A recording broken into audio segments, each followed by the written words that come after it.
Hello everyone. तो स्वागत है आपका एस्टेट के जर्नल मैथ्स के सेट नंबर 5 में। Welcome to our channel achieve your goal. तो हम यहाँ पे एस्टेट की प्रिपरेशन के लिए मैथमेटिक्स के सेट नंबर 5 को करने जा रहे हैं। इससे पहले 4 सेट चैनल पे अपलोड कर दिए गए हैं जो PYQ बेस हैं। अगर आपने नहीं देखे हैं तो प्लीज़ एक बार जाके देखें और हमारे चैनल को सब्सक्राइब करें।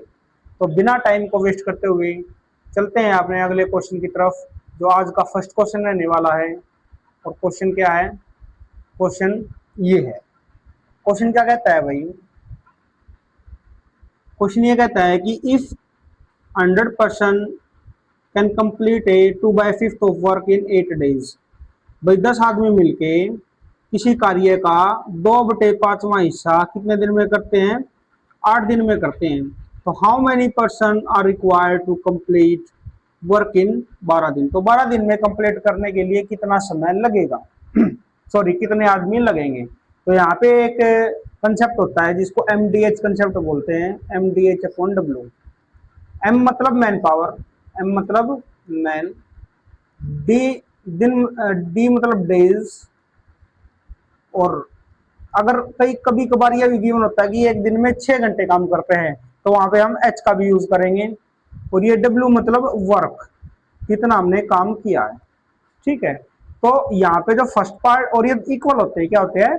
इक्वल। जैसे मैं लिख सकता हूँ कि M1D1H1/W1 is equal to M2D2H2 and W2।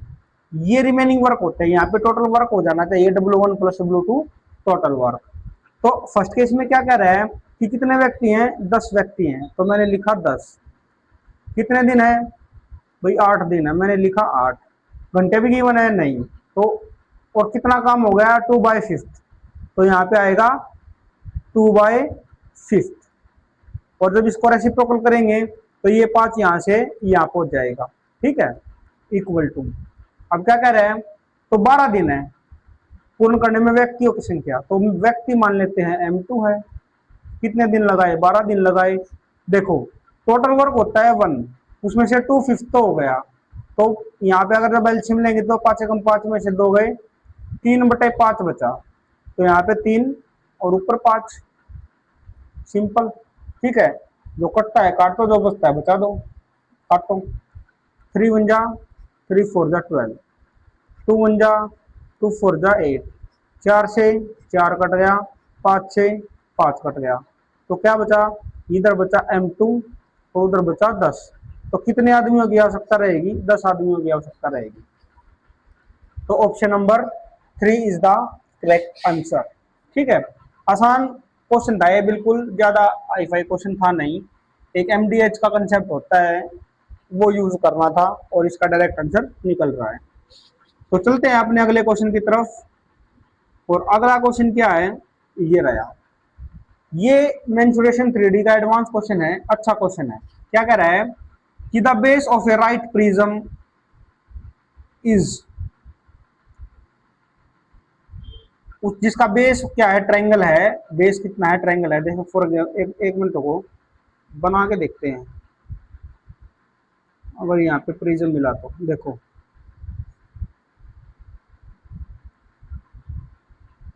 ये बनाते हैं। ये एक प्रिज्म है भाई। ठीक है, ये प्रिज्म नहीं है तो कौन है भाई? सॉरी, प्रिज्म बनाना ही पड़ेगा। देखो बनाते हैं, चलो कोई दिक्कत नहीं, हम प्रिज्म बना देंगे। ये उस प्रिज्म का बेस है। ये उस प्रिज्म का क्या है? बेस है। ठीक है, और ऐसा ही एक बेस ऊपर भी होगा। ऐसा ही एक बेस कहाँ पे भी होगा? ऊपर भी होगा।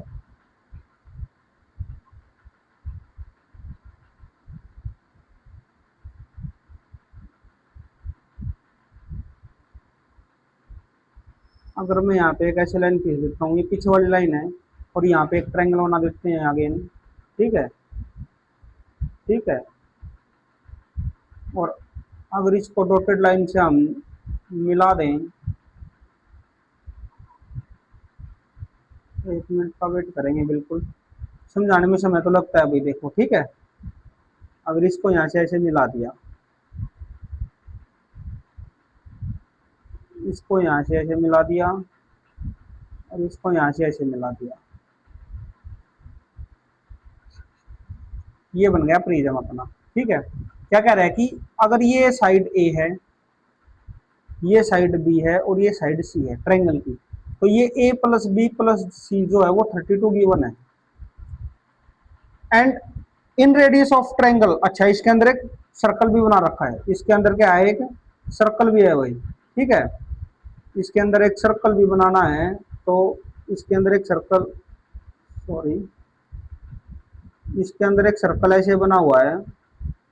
ठीक है, जिसकी जो रेडियस है ना, जिसकी जो रेडियस है आर, वो 6 सेंटीमीटर गिवन है। क्या गिवन है?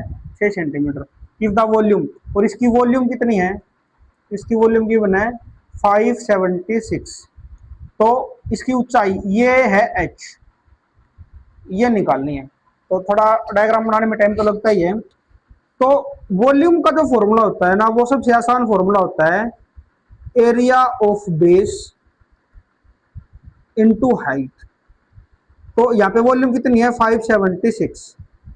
अगर मेरे को एरिया ऑफ बेस निकल पता चल जाए, एरिया ऑफ बेस जो कि ट्रायंगल है, तो इजीली मैं इसको कैलकुलेट कर लूंगा।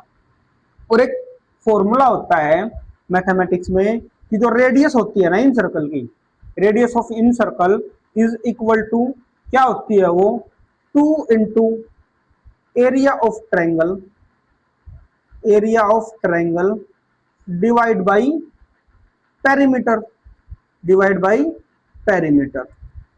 तो हमें रेडियस भी पता है 6, हमें 2 का भी पता है 2, एरिया ऑफ ट्रायंगल हमें निकालना है, एरिया ऑफ ट्रायंगल। और हमें यहाँ से इसका पेरीमीटर भी पता है जो गिवन है 32, तो मैं यहाँ लिखूंगा 32। अब काटा पीटी करो, 2 1 जा एंड 2 16, और 16 उधर मल्टीप्लाई हो जाता, 16 6 96। तो एरिया ऑफ ट्रायंगल कितना आया, एरिया ऑफ ट्रायंगल आ गया 16 इंटू 6, दैट इज 16 6 96। अभी 96 नया पुट कर दो। ठीक है, अब जब h कितना आया 576 अपॉन 96। अब ऑप्शन पे जाओ, देखो 6 की 4 से मल्टीप्लाई करेंगे तो 6 चौक 24 4 आएगा, 5 31 0, 6 6 36, तो 96 एकम और 96 छिके। मल्टीप्लाई भी करके देख सकते हो अगर किसी को डाउट है तो। 6 6 36 कैरी 3, 9 6 54 9 3 57। ठीक है, तो इसकी हाइट कितनी आ गई, इसकी हाइट आ गई 6 सेंटीमीटर। इसकी हाइट कितनी आ गई 6 centimetre. Option number 3 is the correct answer. ठीक है, यहाँ पे जो इंपॉर्टेंट बात है ना, जो ध्यान रखने वाली बात है, वो ये है कि आप इस फॉर्मूले को याद रखेंगे। ठीक है, इस फॉर्मूले को याद रखेंगे। और एक इंपॉर्टेंट बात जो हर जगह यूज होती है, एक फॉर्मूला ये है कि एरिया ऑफ ट्रायंगल नहीं, वॉल्यूम इज इक्वल टू क्या होता है, area of base into height. ये किसी भी 3D स्ट्रक्चर में एप्लीकेबल है। अगर हमें एरिया ऑफ बेस पता है तो हम, और हाइट पता है तो डायरेक्ट वॉल्यूम निकाल लेंगे, फॉर्मूले की आवश्यकता नहीं है पर्टिकुलर फिगर के लिए। ठीक है, तो चलते हैं अपने अगले क्वेश्चन की तरफ। और आज का अगला क्वेश्चन ये रहा भाई। इस सेट में थोड़े से इंपॉर्टेंट और थोड़े से कंसेप्चुअल क्वेश्चन लिए गए हैं जो आने की संभावना बहुत ज्यादा है। डायरेक्ट तो नहीं आएंगे, लेकिन हाँ कंसेप्ट जरूर यही आ सकते हैं। क्या कह रहा है क्वेश्चन कि the number of the diagonal of a regular polygon. कोई भी पॉलीगन है, कोई भी क्या है, पॉलीगन है। पॉलीगन में कितनी भी साइड हो सकती है। ठीक है, क्या है, पॉलीगन है, तो उसके जो डायगोनल्स हैं, डायगोनल्स कितने हैं, 27 दे रखे हैं। कितने दे रखे हैं, 27। Then the number of the side, अच्छा साइड निकाल। देखो एक फॉर्मूला होता है, डायरेक्ट फॉर्मूला होता है ये भी, कि जो नंबर ऑफ डायगोनल होते हैं ना, क्या होते हैं, नंबर ऑफ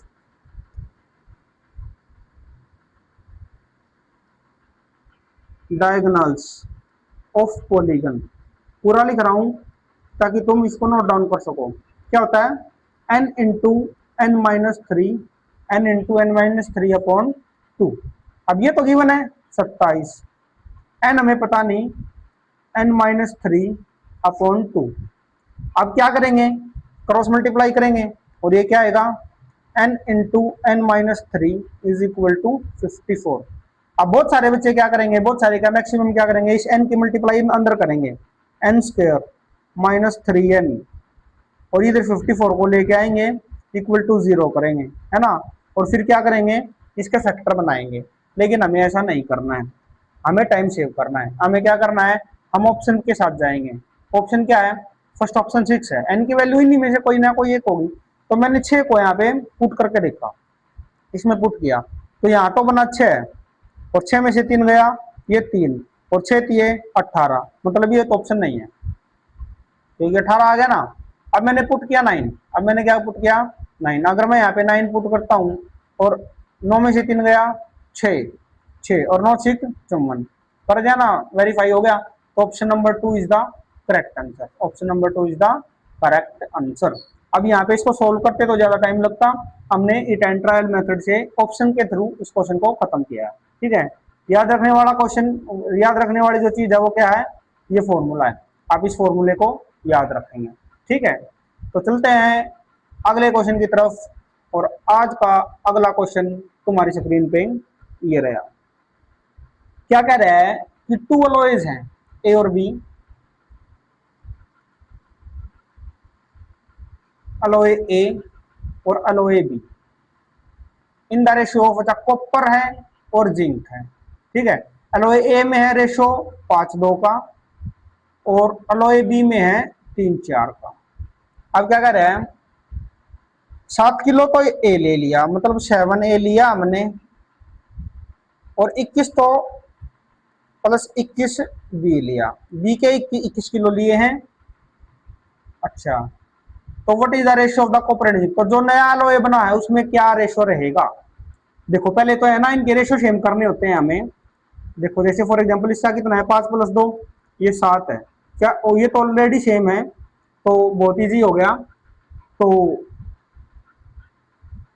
इसके हमने 7 लिए, ठीक है।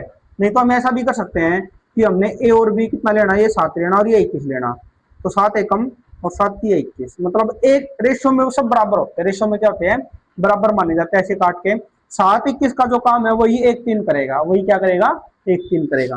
तो एक ए वाला पार्ट तो लेना है एक बार, तो मतलब ए वाला पार्ट ले लिया हमने एक बार 5:2, बी वाला पार्ट कितनी लेना है 3 बार, तो बी वाला पार्ट 3 बार लिया, तो 3 से मल्टीप्लाई करेंगे इसको, 3:4 को जब 3 से मल्टीप्लाई करेंगे तो 3 3 9 और 4 3 12, सी ऐड करना है ना, दोनों जोड़ तो दिए, तो जिंक कॉपर कॉपर में मिलेगा, जिंक जिंक में मिलेगा, तो 9 और 5 14 और 12 और 2 14, कट के तो कितना आ गया 1:1 आ गया, कितना आ गया 1:1।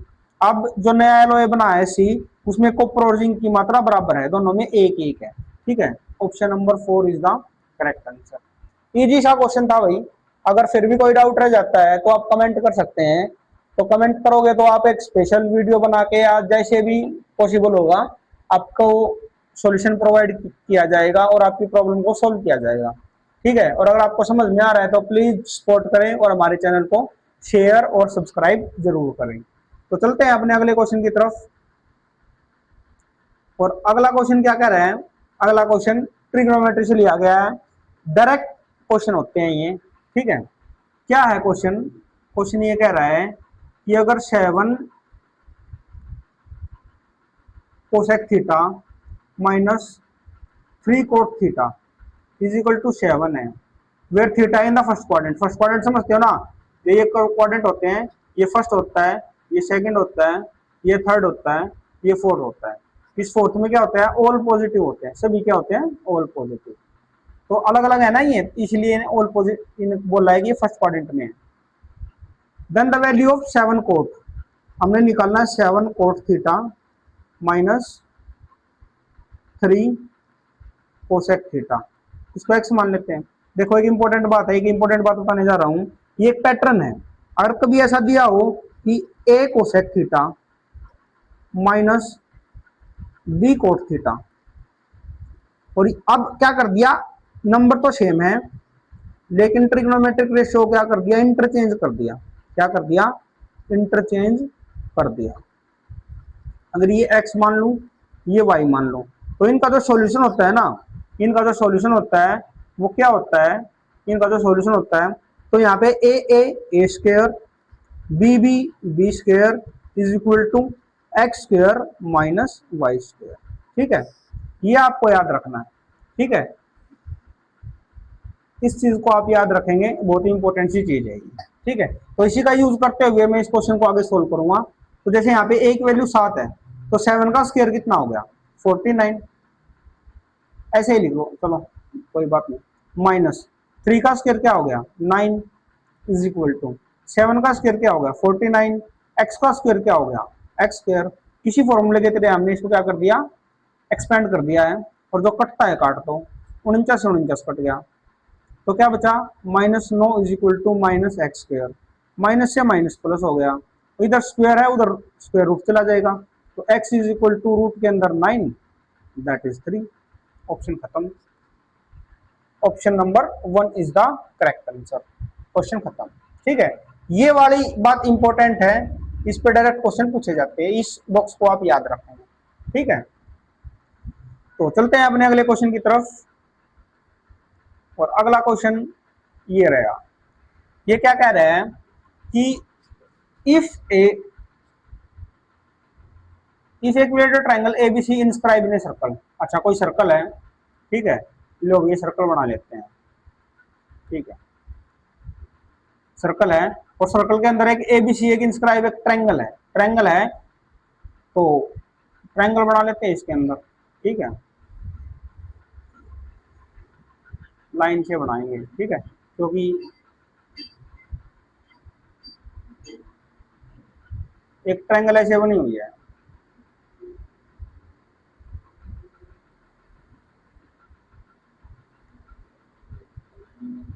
एक ट्रायंगल ऐसे बनी हुई है, और ये कैसी है इक्विलेटरल है। क्या है इक्विलेटरल, मतलब अगर ये ए है तो ये भी ए है, और ये भी क्या है ए है। ठीक है, तो अब क्या कह रहे हैं कि देन इसके टेंजेंट से एक ट्रायंगल बनाएगी। अब इसके टेंजेंट बनाओ, इसके क्या बनाने हैं टेंजेंट, तो इसकी जो टेंजेंट है वो क्या होगा, इसके टेंजेंट ये हो जाएंगे, इसका टेंजेंट मान लीजिए ये हो गया। ठीक है, इसके वर्टेक्स से टेंजेंट खींची गई है, किससे टेंजेंट खींची गई है वर्टेक्स से टेंजेंट खींची गई है। ठीक है, तो वर्टेक्स इधर, ये इधर हो जाएगा, ये थोड़ा सा इधर है भाई। ठीक है, और ये आगे ऐसे निकल जाएगी, और यहाँ से भी एक ऐसे ही एक लाइन आएगी जो इसको टच करते हुए यहाँ पे आ जाएगी। ठीक है, ये थोड़ा सा फिगर टेढ़ी मेढ़ी बन गई है, एडजस्ट करेंगे इसके साथ। ठीक है, तो ये बाहर एक ऐसी ट्रायंगल बन जाएगी, बाहर भी क्या बनेगी एक ट्रायंगल। तो इस केस में क्या होता है, अगर सर्कल के अंदर, अगर किसके अंदर, अगर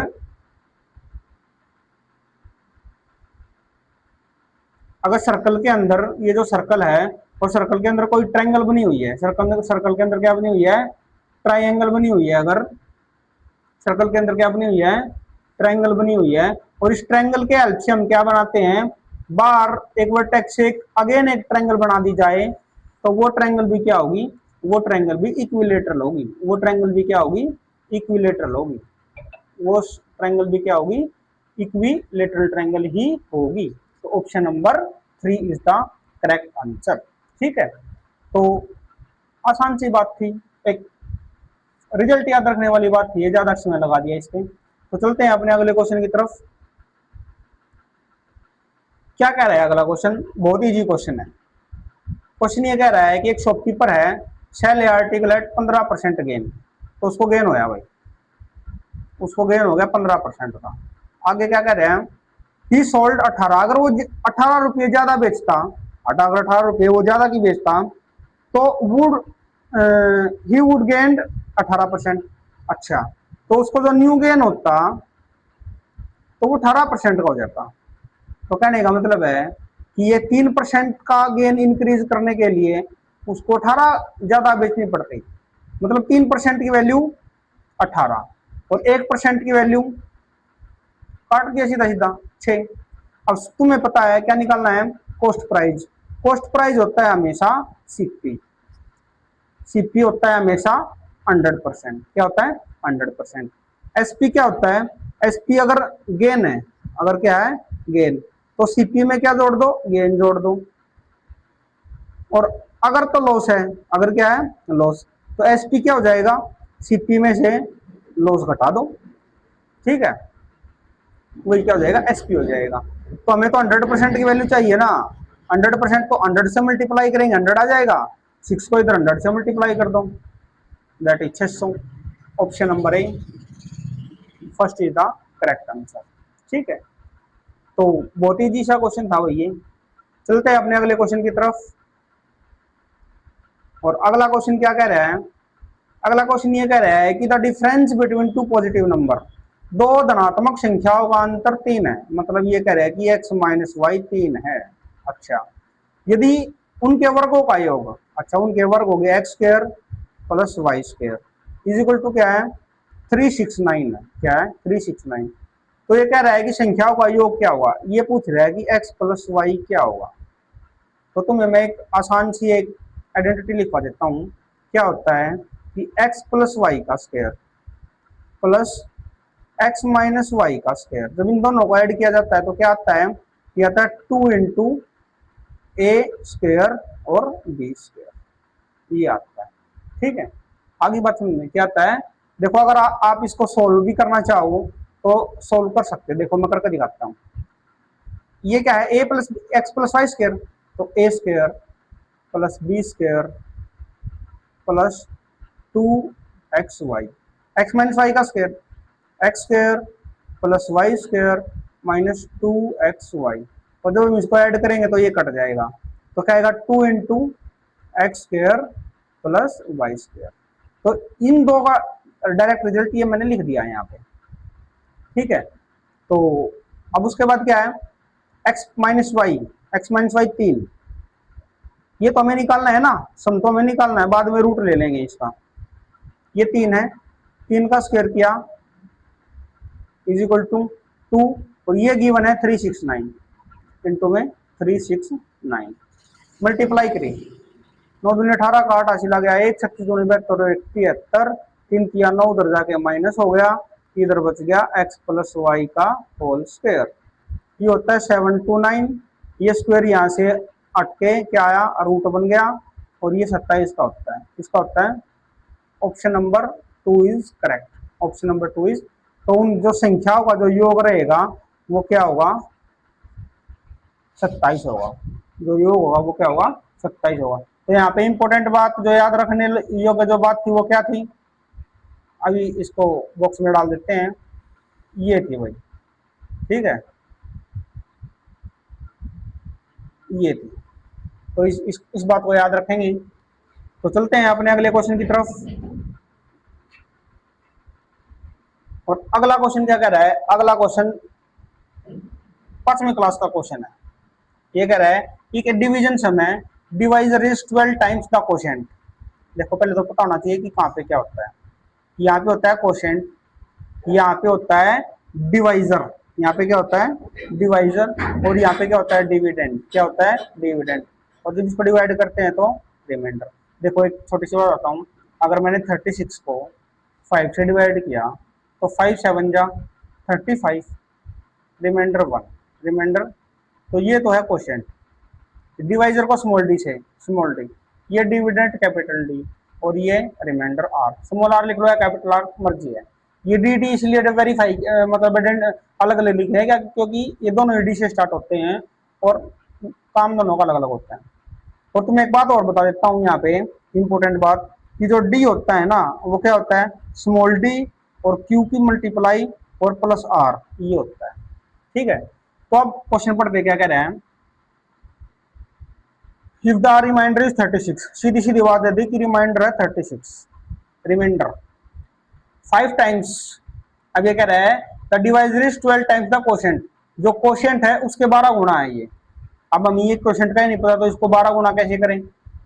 अच्छा, एंड 5 टाइम्स द रिमाइंडर, अच्छा रिमाइंडर तो पता है, रिमाइंडर के 5 गुना, कर दो रिमाइंडर का 5 गुना, रिमाइंडर का जब 5 गुना किया तो 6 5 30 की 0 से लगे 3, 6 5 के 15 3 18, मतलब ये आ गया भाई 180। अब ये किसका 12 गुना है क्वोशिएंट का, मतलब अगर 180 को मैं 12 से डिवाइड कर दूं तो 15 आएगा, तो क्वोशिएंट कितना आ गया अपना 15। क्वेश्चन कितना आया, और हमें निकालना है कैपिटल डी। क्या निकालना है, अब ये फॉर्मूला लिखा मैंने, जो कैपिटल डी होता है वो 180 गुणा 15 की मल्टीप्लाई और प्लस उसमें 36 जोड़ दो, ठीक है। करो मल्टीप्लाई, 15 0 0 0, 15 8 120 की जीरो ऐसे लगे 12, 15 एकम 15 और 12 27, और इनमें 36 ऐड करेंगे तो क्या हो जाएगा 2736।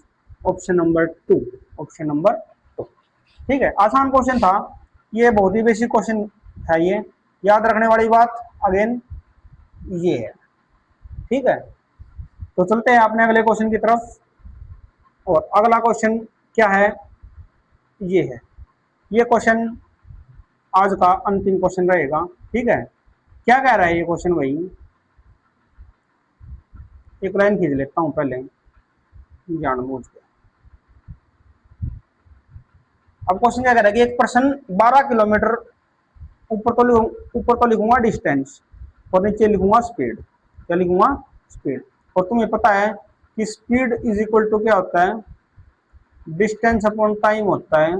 और अगर हमें टाइम निकालना होता है तो मैं क्या लिखता हूँ, डिस्टेंस अपॉन स्पीड लिखता हूँ। क्या लिखता हूँ, डिस्टेंस अपॉन स्पीड।